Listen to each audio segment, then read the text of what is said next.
हरे कृष्णा। ओम नमो भगवते वासुदेवाय। वरुथनी एकादशी व्रत कथा। इस पर भगवान श्री कृष्ण जी उत्तर देते हैं, यह एकादशी जीवन को शुद्ध करने वाली है। जो भी व्यक्ति इस एकादशी का पूर्ण रूप से पालन करता है, उसके सारे पाप नष्ट हो जाते हैं और उन्हें परम आनंद प्राप्त होता है। युधिष्ठिर जी ने पूछा, हे भगवान, वैशाख माह के कृष्ण पक्ष की एकादशी का क्या नाम है और इस व्रत के करने से क्या फल होता है? श्री कृष्ण जी ने कहा, हे कुंती नंदन, वैशाख मास के कृष्ण पक्ष की एकादशी का नाम वरुथनी एकादशी है। इस एकादशी का व्रत करने से मनुष्य के समस्त पाप नष्ट हो जाते हैं, सौभाग्य प्राप्त होता है। इस व्रत को अभागिन स्त्री भी करे तो उसे भी सौभाग्य प्राप्त होता है। वरुथनी एकादशी के व्रत के प्रभाव से ही राजा मंधाता स्वर्ग को गया था। इस एकादशी के व्रत का फल 10,000 साल तपस्या करने के फल के समान होता है। सूर्य ग्रहण में कुरुक्षेत्र तीर्थ में जो एक बार स्वर्ण दान करने से फल प्राप्त होता है, यह उसी के बराबर है। शास्त्र में कहा गया है कि वरुथनी एकादशी के व्रत के प्रभाव से मनुष्य इस लोक में सुख और भक्ति तथा अंत में स्वर्ग तथा मुक्ति को प्राप्त कर लेता है।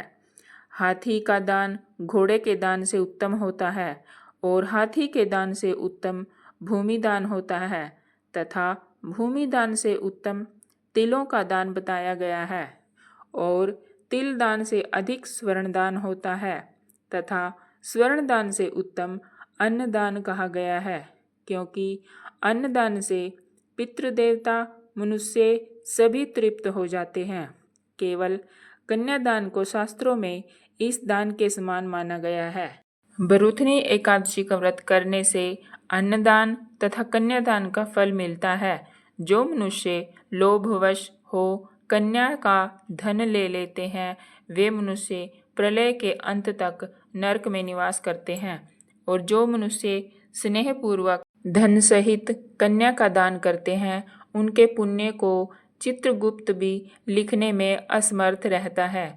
इसीलिए वरुथनी एकादशी का व्रत करने वाले मनुष्य को कन्यादान का फल मिलता है। इस वरुथनी एकादशी का व्रत करने वाले मनुष्य को दशमी के दिन से ही निम्न वस्तुओं का त्याग कर देना चाहिए।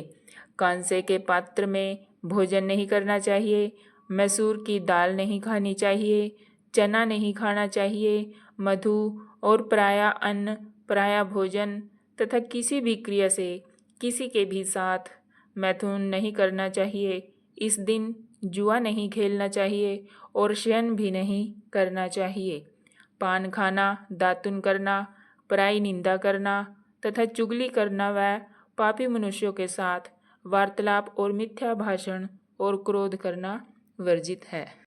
हे राजन, वरुथनी एकादशी का व्रत जो मनुष्य विधि पूर्वक करते हैं, उनको स्वर्ग प्राप्त होता है। अतः मनुष्य को सदैव पापों से डरना चाहिए और जो मनुष्य यमराज के भय मानते हैं, उन्हें इस वरुथनी एकादशी का व्रत विधि पूर्वक अवश्य करना चाहिए। तो ये थे वरुथनी एकादशी व्रत करने के फल। और आइए अब सुनते हैं वरुथनी एकादशी व्रत की कथा।